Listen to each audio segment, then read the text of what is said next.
The door slammed so hard it shook the thin walls of the house, sending a sharp echo across the frozen yard. Evelyn Carter stood on the porch with her 8-year-old son Noah, clutching his small hand in hers. Snow drifted down in slow, lazy flakes, already settling into their hair and the shoulders of their coats. They had nothing with them. No suitcase, no food, no money. Only what they had been wearing when Frank found the letter. It had been a harmless note from Noah's schoolteacher, praising his progress in math and asking if Evelyn could help organize a few old books for the classroom. Polite, professional, ordinary. But Frank had been drinking since morning, his frustration about lost work hours mixing with cheap whiskey and wounded pride. In his mind, the neat handwriting on that paper became proof of betrayal. Evidence of a story he invented, because anger needed a target. "Get out," he had shouted, his voice rough and venomous. "Take the boy and don't come back." Evelyn had tried to explain. Her words came out calm but desperate, shaped by years of learning how to survive his moods. It didn't matter. Frank's version of the truth was louder than hers. He grabbed Noah's coat and threw it at them like a final insult before slamming the door again. Now the house was dark behind them. Warmth and light stayed on the other side of the wood. Evelyn stared at the window, half expecting Frank to open it and call them back inside. He didn't. Instead, she saw his shadow move away from the glass, already done with them. "Mama," Noah whispered, his voice thin and trembling. "I'm cold." "I know, sweetheart," she said softly, forcing steadiness into her tone. "We'll find somewhere warm." They walked down the road toward the edge of town, their boots crunching over frozen dirt. Porch lights glowed behind curtains as they passed, but no one opened a door. A few neighbors watched through windows and quickly turned away. Frank had spoken fast and loud enough that his story reached them first. In this small Wyoming town, reputation traveled quicker than truth. Evelyn's mind raced. She had no family nearby, no savings. Boarding houses cost money she didn't have. The church might give them one night, maybe two, but winter was only beginning. The wind cut through Noah's coat, and she wrapped her arm around him, pulling him close as if her body could shield him from the cold and the world at the same time. At the far end of town, beyond the last wooden fences, the railroad yard spread out under the darkening sky. Rusted tracks crisscrossed the snow like scars. Freight cars sat in long, silent rows, waiting for trains that wouldn't come until morning. Then she saw it. A single boxcar, tilted slightly on an unused track, its red paint faded into a dull, weathered brown. Weeds poked through the snow near its wheels. No lights, no footprints. Forgotten. Evelyn slowed her steps. For the first time since the door slammed behind her, something inside her shifted. Not into hope, not yet, but into decision. Maybe this wasn't just a place to hide from the night. Maybe it was the only chance they had to begin again. Evelyn stopped a few yards from the rusted boxcar and studied it the way a cautious animal studies a shelter it doesn't yet trust. Up close, the thing looked even older, its metal sides streaked with orange rust, the once red paint dulled by years of wind and snow. One end sagged slightly where the track had settled into the ground. Weeds poked through the frozen dirt around its wheels, stiff and brittle in the cold. "Wait here, Noah," she said, guiding him toward a stack of wooden railroad ties. "I just want to see what it looks like inside." Her heart thumped as she reached for the sliding door. It didn't budge at first. Ice and rust had glued it in place. She pushed again, harder this time. The door shrieked open with a sharp metallic cry that echoed across the empty yard, making her flinch. For a moment she froze, listening. No voices, no footsteps, just the low moan of wind across the tracks. She pulled the door open wide enough to slip through. Inside, the air smelled of old wood and cold iron. It was dark, but not wet. No snow dusted the floor. No water dripped from the roof. The wooden planks beneath her boots felt solid, not soft or rotten. Light crept in through thin cracks in the walls, turning the dust into floating sparks. It was empty. Completely, mercifully empty. Evelyn let out a slow breath she hadn't realized she was holding. She stepped back outside and waved Noah over. "Come on," she said gently. "We're going to try this." He climbed in first and she followed, pulling the door mostly closed behind them. The inside of the boxcar felt enormous compared to the narrow road they had just walked. Nearly 30 feet long, wide enough for them to move around without bumping into each other. It wasn't warm, but it was still. The wind couldn't cut straight through them anymore. Is this where we're staying? Noah asked quietly.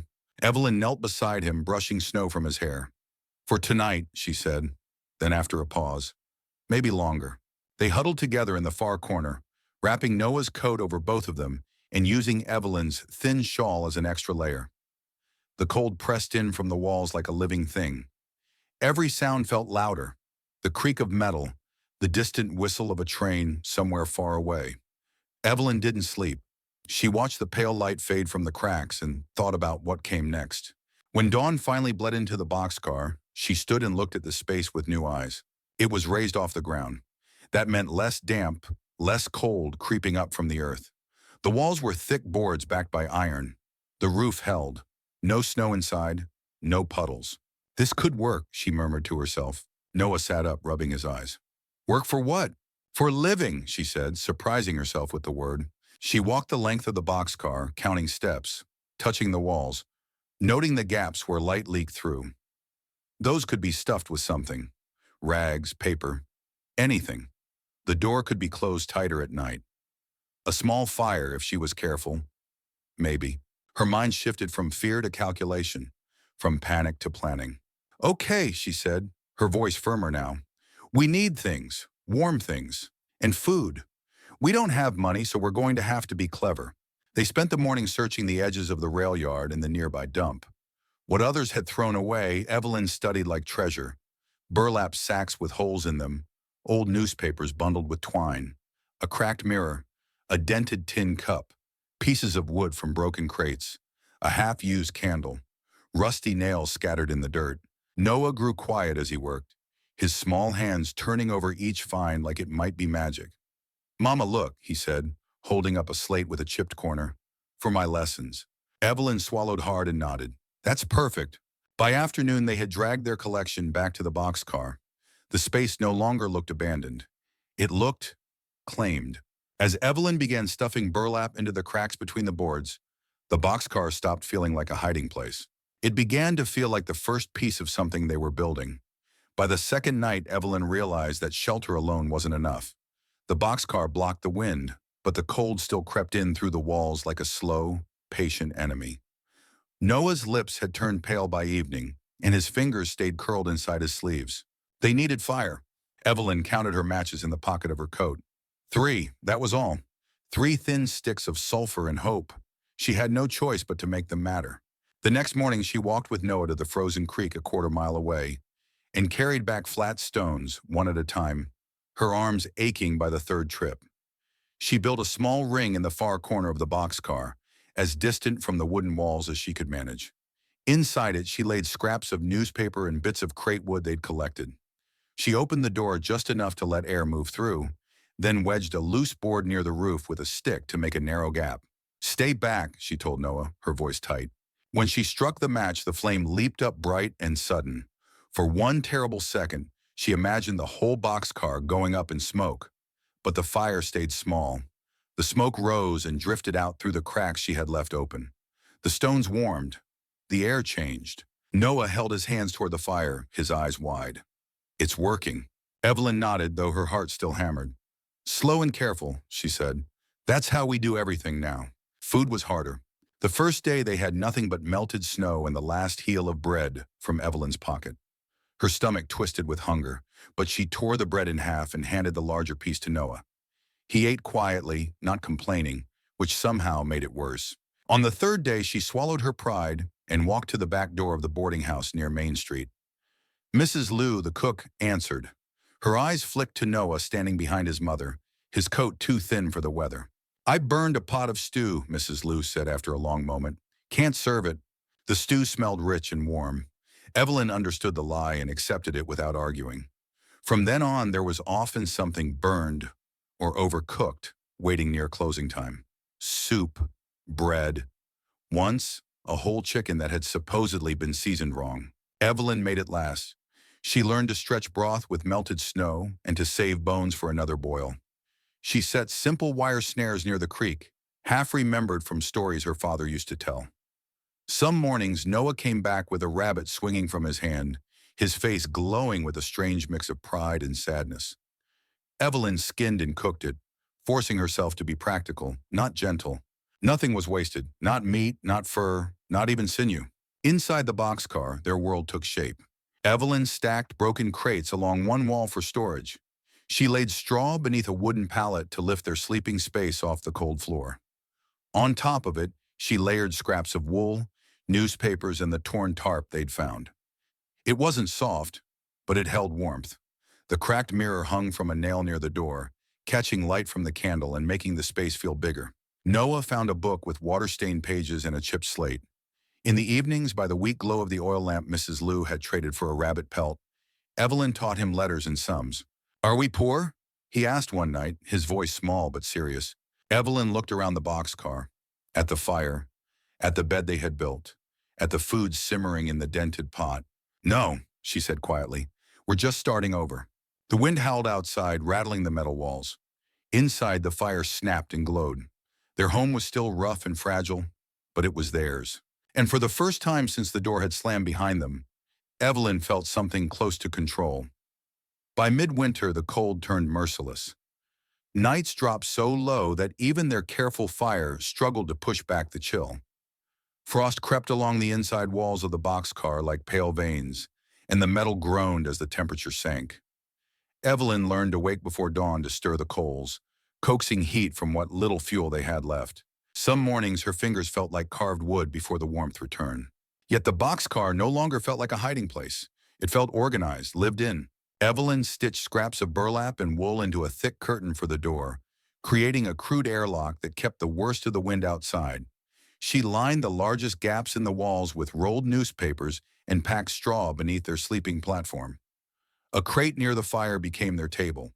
Another, tipped on its side, held their few supplies: coal, matches, Mrs. Lou's jars of broth, Noah's slate and book. They made routines because routines made fear smaller. Mornings meant checking the snares and melting snow for water.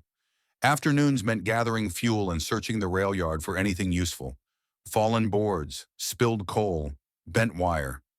Evenings were for lessons and quiet talk. Evelyn would read aloud from the torn book, choosing the pages that were still legible, while Noah traced letters on his slate. One night, as wind rattled the boxcar like an angry fist, Noah asked, "Mama, do you think people know we're here?" Evelyn paused. "Some might," she said, "but that doesn't mean they understand." He nodded, thinking it over. "I like it better when it's just us." She smiled at that, though her chest tightened. Safety had become something they made themselves. Word traveled slowly, but kindness traveled with it. Mrs. Lou's burned food continued to appear at the back door.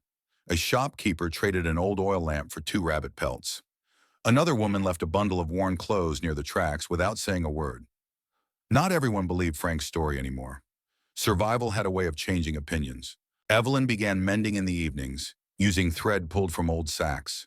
Torn coats, loose hems, buttons sewn back in place. People paid her in coins or flour or lamp oil. The work was small, but it was honest. With each stitch, she felt a piece of her dignity return. Still, the hardest nights were the quiet ones. When the fire burned low and the wind grew loud, Noah would curl against her and ask for stories. Evelyn spoke of her childhood farm in Ohio, of summers that smelled like cut grass and bread, baking in a hot kitchen. Noah invented tales about the boxcar itself, how it had once carried gold across the country, how it had crossed deserts and mountains before choosing them as its final stop. Their stories filled the space where fear used to live. One evening, while Noah worked on a line of numbers, he looked up suddenly. "Mama, are we ever going back?" Evelyn knew what he meant. Back to a house. Back to a life with walls that weren't iron and floors that didn't creak with cold.